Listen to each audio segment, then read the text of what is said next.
ನಮಸ್ಕಾರ. ಮುಂಬೈ ನ್ಯೂಸ್ ಕನ್ನಡ ವಾರ್ತಾವಾಹಿನಿಗೆ ಸ್ವಾಗತ.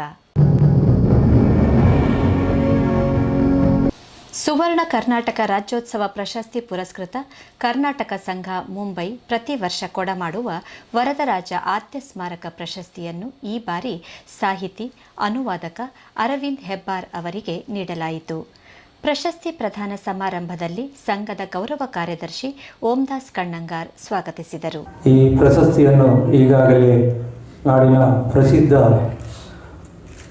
ಗಾಯಕರಾಗಿರುವ ಭಾರತ ರತ್ನ ಭೀಮ್ಸೇನ್ ಜೋಶಿ ಅವರು ಹಾಗೂ ಗಂಗೂಬಾಯಿ ಅನಗಲವರಿಗೆ ಈ ಪ್ರಶಸ್ತಿ ಸಂದಿದೆ ಅಂತ ಹೇಳಲಿಕ್ಕೆ ತುಂಬ ಸಂತೋಷವಾಗ್ತಿದೆ. ಆ ನಿಟ್ಟಿನಲ್ಲಿ ಈ ಪ್ರಶಸ್ತಿಗೆ ಒಂದು ಒಳ್ಳೆಯ ಸ್ಥಾನಮಾನ ಕೂಡ ಇದೆ.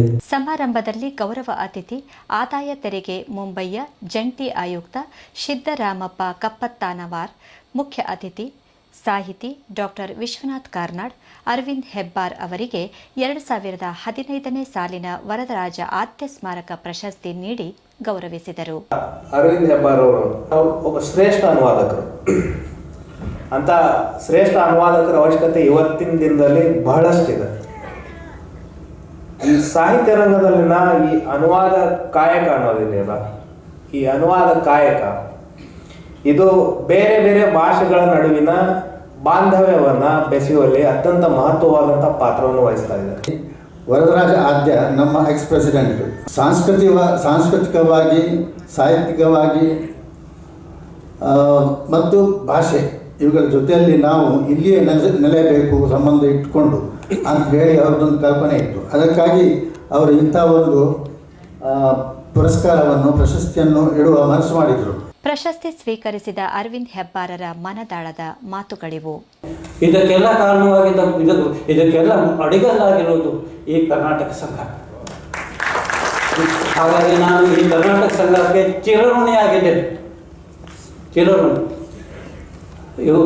ಇದೇ ರೀತಿ ಕರ್ನಾಟಕ ಸಂಘದಿಂದ ನನಗೆ ಮತ್ತೆ ಅವರ ಪ್ರೋತ್ಸಾಹನೆ ಸಿಗಬೇಕು. ಸಂಘದ ಉಪಾಧ್ಯಕ್ಷ ಬಿಜಿ ನಾಯಕ್ ಅಧ್ಯಕ್ಷೀಯ ಭಾಷಣಗೈದರು. ಈ ಪ್ರಶಸ್ತಿಯ ಉದ್ದೇಶ ಏನೆಂದರೆ ಕನ್ನಡ ಭಾಷೆ ಮತ್ತು ಮರಾಠಿ ಭಾಷೆ ಬಾಂಧವ್ಯಗಳನ್ನು ಗಟ್ಟಿ ಮಾಡಲು ಉತ್ತೇಜಿಸುವ ಲೇಖನಗಳನ್ನು, ಉತ್ತೇಜಿಸುವ ಕಾರ್ಯಗಳನ್ನು ನಾವು ಅಂಥವರನ್ನು ಒಂದು ಗುರುತಿಸಿಕೊಂಡು ಪ್ರಧಾನೀಕರಣ ಮಾಡಬೇಕು ಅಂತ ಒಂದು ಆಲೋಚಿಸಿದ್ದು. ಸಂಘದ ಮಾಜಿ ಅಧ್ಯಕ್ಷ ಮನೋಹರ್ ಕೋರಿ, ರಂಗ ನಿರ್ದೇಶಕ ಡಾಕ್ಟರ್ ಭರತ್ ಕುಮಾರ್ ಪೊಲಿಪೋ, ಪತ್ರಕರ್ತ ಶ್ರೀನಿವಾಸ್ ಜೋಕಟ್ಟೆ, ಗೌರವ ಕೋಶಾಧಿಕಾರಿ ಎಂಡಿ ರಾವ್ ವೇದಿಕೆಯಲ್ಲಿದ್ದರು. ಸಾಂಸ್ಕೃತಿಕ ಕಾರ್ಯಕ್ರಮದ ಅಂಗವಾಗಿ ರಾಜು ಮೆಂಡನ್ ವಣ್ಸೆ ಅವರ ಶ್ರೀ ಅಯ್ಯಪ್ಪ ಯಕ್ಷಕಲಾ ಪ್ರತಿಷ್ಠಾನ ಯಕ್ಷಗಾನ ಪ್ರದರ್ಶಿಸಿದರು.